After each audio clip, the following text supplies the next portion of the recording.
Hello，大家好啊！歡迎大家咧嚟臨我哋一個新嘅節目咧，叫做界線之外啦。我係發心師兄，呢位就係 Mandy 老師，係啦。咁咧，我同 Mandy 老師咧就設立咗呢個新嘅頻道咧，目的咧係想咧帶多啲一啲玄學嘅資訊啦，俾大家啦。咁我哋亦都會請好多日後咧，我哋會請好多唔同嘅嘉賓啦去訪問啦。咁俾啲善信啊，或者一啲觀眾啊，多啲了解到咧一啲玄學、一啲神秘嘅資訊嘅。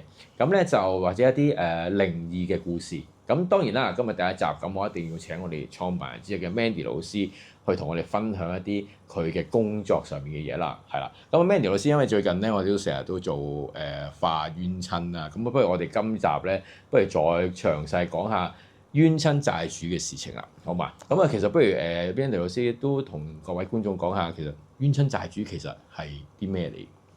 一般冤親債主咧，多數都係我哋過去世啦，可能係做咗啲罪業，係令到對方冇咗生命啊，呢一啲即係比較嚴重啲嘅事件，咁佢就懷住呢個好憤怒啊、怨恨嘅心情，咁一直跟住，咁佢又唔去投胎，或者之後佢已經跟得太耐，去唔到投胎，咁唯有一直跟住，咁可能跟咗幾世都有啲 case 係跟咗幾世都有嘅。跟幾世都有。咁但係咪人人都有冤親債主？其實基本上，嗱，冤親債主係頭先講啦，係啲戾氣啦。咁嗱，你話冤親債主亦都有分唔同嘅嚴重程度嘅。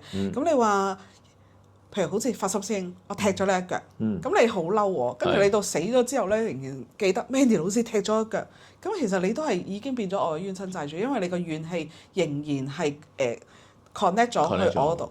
咁但係呢一種冤親債主需唔需要話去刻意去做化冤親呢？又未必一定嘅，因為個程度你唔會因為我踢咗你一腳，你唔會投胎跟住我，要我不得好死，要我不得安寧噶嘛，係咪？除非佢好小氣咯，就跟住你咁樣咯。小氣都唔會去到咁嘅咁嘅狀況㗎，我相信啊，佛心師兄好大方嘅。咁所以呢，如果呢啲咁樣輕微嘅程度咧，其實就唔係一定十分需要去化解嘅。你平時做一啲善事啊，咁其實你嘅功德可能已經係可以幫你化咗呢一樣嘢。咁但係如果係真係好嚴重，你去取人性命啊、奸淫擄掠啊呢啲嘅，咁即係我相信好大機會你係需要去處理佢哋，去化咗呢啲冤親佢。咁通常咧有啲善信都唔知嘅，或者有啲話啊，其實我都唔知道自己點樣會冤親債主。其實如果有嘅話，或者點講就係話會唔會有一啲我哋所講嘅症狀，就會發現啊會有呢個冤親債主嘅出現啊咁樣，或者甚至乎出現啲咩病或者點樣情況係？嗱，有啲超級嚴重嘅 case 咧，其實可能係一出世已經係有一啲嚴重疾病啊，或者係皮膚狀況係好差啊，咁後期可能係運勢差啦，或者有啲可能係冇夠未係去到超級嚴重嘅，係可能去到某一個歲數開始轉運，咁運氣一差，咁冤親債主佢哋就可以有機可乘，就令佢哋可能突然間患重病啊，或者突然間財政係出現好大嘅困難啊，即係依啲咁嘅 case 咧，都係一啲受冤親債主影響嗰個即係嗰個症狀，即係有好大機會係。咁即係話其實佢未必係有，譬如假設有上世冤親債主變到嚟到今世去跟住你，未必佢一出世就會出現嘅喎，呢個冤親債主。係啊，因為其實有啲 case 咧就係話你個之前嗱，因為人你除咗係人係一定係兩面嘅，有好嘅一面同埋唔好嘅一面嘅。就算一個點樣罪大惡極嘅匪徒啦，咁佢都有機會係一個好好嘅父親，或者係另外一方面佢可能會亦都有行善積福嘅，只係可能一啲衝動或者一啲突然間一個惡念就做錯事，咁所以佢亦都係有福報，咁佢福報亦都會帶落下一世噶嘛，咁所以變咗可能係佢前半橛就係受呢啲福報影響，所以就未俾冤親債主去搞到佢，亦都個運勢一直好好，咁但係到後橛啦，咁佢今世有冇再繼續行善積德咧？咁或者個福報夠唔夠咧？可能未足以支撐去到最後，咁中途佢開始就慢慢減少個運勢，咁就會係開始容易受呢個冤親債主影響啦。咁所以有啲 case 咧就係可能到比較年紀大啲，先至突然間會出現呢啲問題。都會有嘅。咁好啦，咁我發現咗有冤親債，我感覺咗好似頭先講有啲咁嘅症狀啦出現啦，咁我就會譬如通常啲善信就會揾阿 Mandy 老師嚟幫手啦。咁你透過通靈啦，咁就會揾呢一班冤親債主出嚟，咁跟住係會點樣？通常會同佢哋傾定還是點樣？咁通常我就會同佢哋了解究竟佢哋前世同呢個善信有乜嘢嘅關係。令到佢哋中間出現呢啲咁大嘅問題，咁又令到佢哋係點解會係跟住佢個怨氣係從何而來咧？咁佢哋嘅因果係點樣樣咧？先去了解咗，咁跟住之後就再同啲冤親債主去傾條件，咁點樣可以佢哋願意接受乜嘢條款，先至係可以放下執着去同佢和解咧？就係一般都係咁樣傾啦。O.K. 咁即係話其實可能嘅冤親債主未必係舉個例，譬如我有冤親債主啦，我揾你傾啦。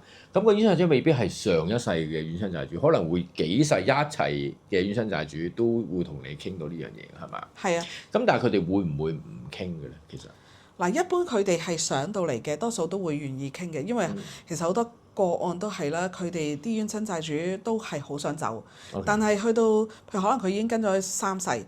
其實佢3世佢哋都攰啦，咁但係只不過係佢哋錯失咗去投胎嘅機會，咁佢哋已經係揾唔到方法點樣去走，咁所以其實有好多時咧，佢哋都會係好某程度上係好開心，會見到有一個機會，一個契機係可以大家係和解，佢哋都可以走，亦都可以放低對對嗰個善信嘅怨恨。O.K.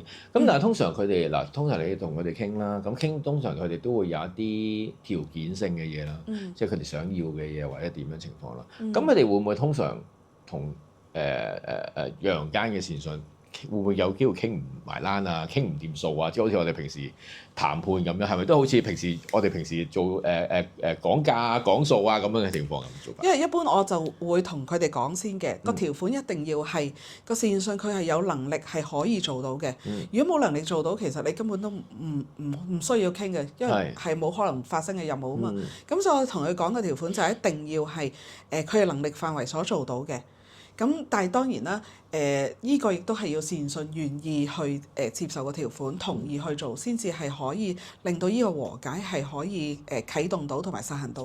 哦，OK。咁但係我又想知啦，其實通常佢哋要嘅嘢咧，多數係啲邊一類型嘅錢？屋定還是係點樣嘅？多數都係金銀衣紙啦，屋啦，或者係即係我最建議佢哋要嘅蓮花元寶啦。咁另外咧有啲case 佢哋都會係要求佢哋會念經回向俾佢哋啦。念經回向俾佢哋都有嘅。咁所以通常其實就係話佢哋冤親債主想要咩，你就會同翻個事主講，咁就跟住就大家再去談判。咁通常事主我覺得都應該唔會唔應承㗎啦，除非佢。即係好似你話，即係經濟能力受影響，係咪？咁但係如果真係我經濟能力我負擔唔到喎，咁點算啊？即係通常會係咪有分期？會唔會有呢啲嘢免息分期咁樣？大部分嘅 case 咧都係善信嘅能力範圍可以做到，咁所以亦都係會係即係真係信守承諾咁樣去履行嘅。咁亦都有個案咧試過係因為佢哋一家幾口係一個共業，咁所以佢哋大人啦、小朋友咧其實都係即係處於一個好困難嘅狀況，咁所以佢真係同我哋講話，我哋真係暫時係未能夠可以攞到呢筆錢，即係 even 好細嘅銀碼，佢都係真係攞唔到出嚟。咁亦都係問呢個冤親債主可唔可以延期去實行？咁而嗰班冤親債主，因為嗱講真，你嘅經濟能力或者你嘅狀況係點樣樣，其實啲冤親債主係了解得好清楚嘅。你話你冇能力嘅，但係實際上你又有能力去旅行、去吃喝玩樂，佢哋其實全部都睇到晒。咁所以呢班冤親債主佢真係知道依個善信佢一家人就真係好困難嘅。所以當其時個冤親債主亦都俾咗個方案，就話 OK 嗱，由依家起8個月。你要連續8個月，每一日你都要念經回向俾我哋。8個月之後，你先至開始燒呢啲今日我哋要求嘅嘢俾我哋。哦，OK。係啦。咁但係如果好，你頭先話即係8個月時間啦，佢要回向啦，咁就同埋先至燒金銀衣紙啦。咁喺中間呢個過程裏邊，佢哋會唔會再差落去啊？定還是通常會慢慢會好啊？定點樣嘅？通常慢慢會好嘅。即係佢哋慢慢會有好轉嘅情況嘅。係啦。OK。咁但係有啲會唔會有啲冤親債主就嗱，我哋成日都聽啦，就我唔知係咪電視節目嗰啲啦，就係講話我唔得，即係做戲嗰啲咧，即係我唔同你傾，我一定要攞你條命，我要你條命，會唔會有啲冤親債主係真係會咁嘅咧？相對嚟講比較少嘅，即係我處理嘅個案之中啦。咁相對嚟講比較少嘅，因為就算有嘅經過時間去感化佢哋，咁我都試過有個 case 係嗰個善信係由即係一出世呢啲冤親債主已經係影響緊佢，影響咗佢嘅，影響咗佢幾十年。咁到我去同佢哋去傾嗰陣時，佢最初嗰個反應都幾激烈嘅，因為佢個冤親債主係俾火燒死嘅，咁所以個痛苦係好強嘅。咁最初其實佢哋都即係佢都唔係十分願意去和解，咁但係經過係做咗一輪功夫啦，咁嗰個善信係不停咁樣去念經回向俾佢，去感動佢，咁所以幾個月之後咁再傾咧，其實佢都同意係去和解嘅。哦，即係最後都係得嘅。係啦。即係其實應該可唔可以咁樣去理解，就係其實佢肯上嚟傾嘅話咧，其實都係會肯有機，即係和解機會都大嘅。冇錯。即係如果唔肯傾嗰啲，係咪通常嚟都唔會嚟嘅？係。係啊，咁就如果嚟都唔嚟就冇得搞㗎咯。其實即係真係冇錯。可能冇辦法可以做到嘅嘢。係啦。係。因為你其實係好似我哋而家現時社會上面嘅調解員嚟㗎嘛，係。即係佢大家三方面有一個中間去一個橋梁去傾㗎嘛。係。咁但係冤親債主咧，通常就會有冇人數限制？會唔會得一個兩個定還是點？你最多係每一個個案嗰個數量都唔同嘅。我最多嗰個個案咧係368個。368個啊？係。368個，咁點傾啊？咁咧我就會叫佢哋係安排推舉一個代表出嚟，去代表佢哋去傾。咁條款咧就要佢哋368個一齊，一定要係368個都要同意嘅底下，先至去代表嚟同我哋傾咯。如果唔係，我得1把口，佢哋368把口，我同佢傾唔到㗎喎。即係職工代表啊嘛，要揾一個。係。哇！咁但係咪要傾好耐咯？即係你諗下。人哋罷工啊，啲員工都傾好耐啦。咁368個，你要攞到佢哋完全一個共識喎，其實都唔容易喎。係嘅，都要啲時間。係啦，嗱，佢哋個代表就會同佢哋處理啦。咁基本上，其實講真，如果係嗱，呢300幾個嘅即係個背景都係關於一啲戰爭嘅，咁所以即係年代都久遠啦。講真，佢哋都攰啦，有細有大有細。咁其實佢哋都好想，即係好多都好想走嘅。咁所以最終都係可以達成到協議咯。哦，但係會唔會有機會就係300幾個咁計啦？我最後傾咗得200個肯走啫，其餘嗰100幾個就要留翻喺度，再同你再傾過其他條件。通常係咪唔會咁樣傾？唔會咁樣傾。總之揾一個職工代表，我哋就傾晒所有嘢。係啦。咁就因為你如果你諗下，如果300幾個跌到得 even 100幾個喺度，影響嗰個善信，其實佢都係好痛苦嘅一件事。咁如果係咁嘅話，不如一次過清晒佢啦，係嘛？即係如果你咁樣分，即係有咁嘅分歧，其實冇意思咯。咁同埋咧，如果你係即係佢哋係真係要368個都要一齊同意嘅，當然啦，佢哋中間自己亦都有內部嘅協調，咁亦都會有一啲其他壓力係令到大家都會同意咯。